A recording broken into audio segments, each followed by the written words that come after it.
Good morning. It is Monday, January 11th, 2021, and this is your gaming morning show, Morning Gaming News. And again, yeah, I knew it was coming. Mike with the doos in the chat. Um, First up, we've talked a little bit in our Discord.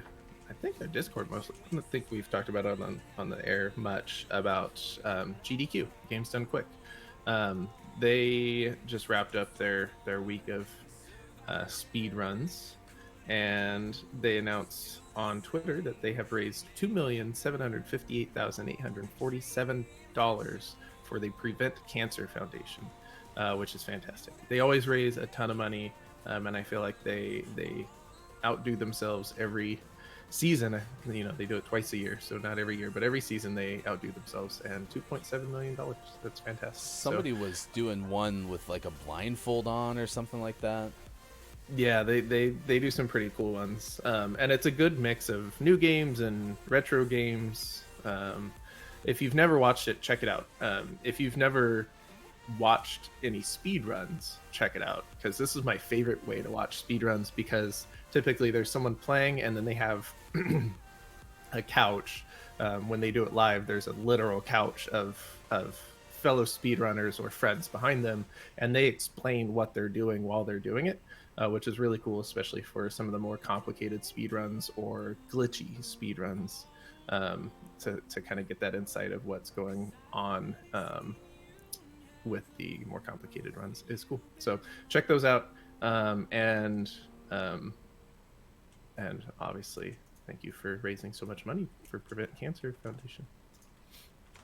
Cancer's bad.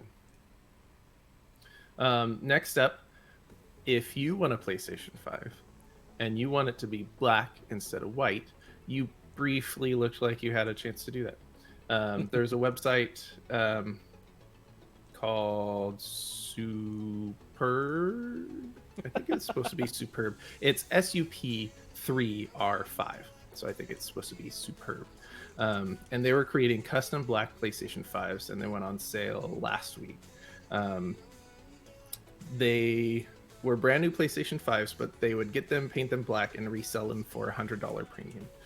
So they began taking orders priced at $649 on January 8th. Claimed to have quickly sold out, and then they posted on their website and Twitter. Important update. This is a quote from the Superb team. Last night, our team began receiving credible threats to their safety.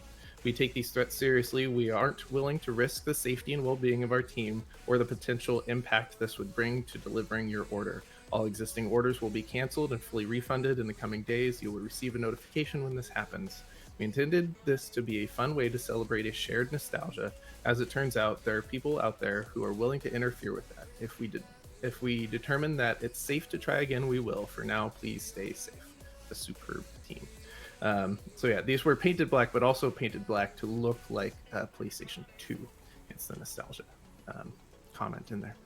So keep an eye out for Superb in the future. If they determine they can do this at some point and you want a black PlayStation 5, maybe that will happen. But in the meantime, hopefully those guys stay safe, because that's ridiculous. No word yet, though, if the company is pivoting to working on red doors. Because some see a red door and they want to paint it black. I gotcha.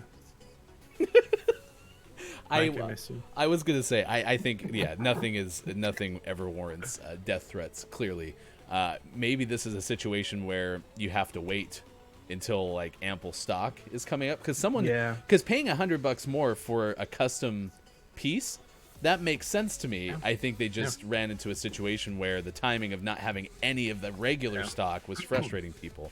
Still not worthy of death threats. Yeah, right. Yeah. But they do look nice, and I think if I had the option, I would do the black one, but I would take, you get me like a pea green PS5 right now and I'll take it.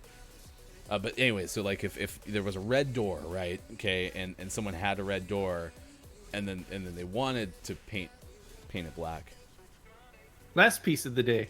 This comes out of Kotaku. Luke Plunkett writes this brief summary with a little video they should check out. It's called Return to Castle Monkey Ball. which is a mashup nostalgic game of Wolfenstein and Monkey Ball. And so instead of running around first-person shooter style shooting the Nazis, you roll around in a glass ball, monkey ball, smashing into the Nazis and collecting bananas. And it looks fantastic, so you should check this out. And the title of this, obviously Luke is also a fan of this because the title is just, please play this Wolfenstein versus Monkey Ball game. So I agree, you should play it. And always last but never least, we finish off today's Gaming Morning Show morning gaming news with the world-renowned segment within a segment where we take a look at what is out today. A lot of Switch games as we do on many Mondays. We got Wrestling Empire, Top Gun Air Combat, Radio Commander, and Grand Prix Racing all out on Switch. And for the most prestigious award in video game focused morning shows, your favorite segment within a segment within a segment, today's name of the morning is Arcanoid Breakout, also out on Switch. All right, Arcanoid, Breakout. You have to be dead or in jail to miss this, and if you're in jail, Arcanoid Breakout. Top Gun Air Combat, yes or no, officially licensed to the Top Gun movie? I don't think so. Yeah. And from what I could tell, most, if not all of these games were made by the same mobile-esque developer.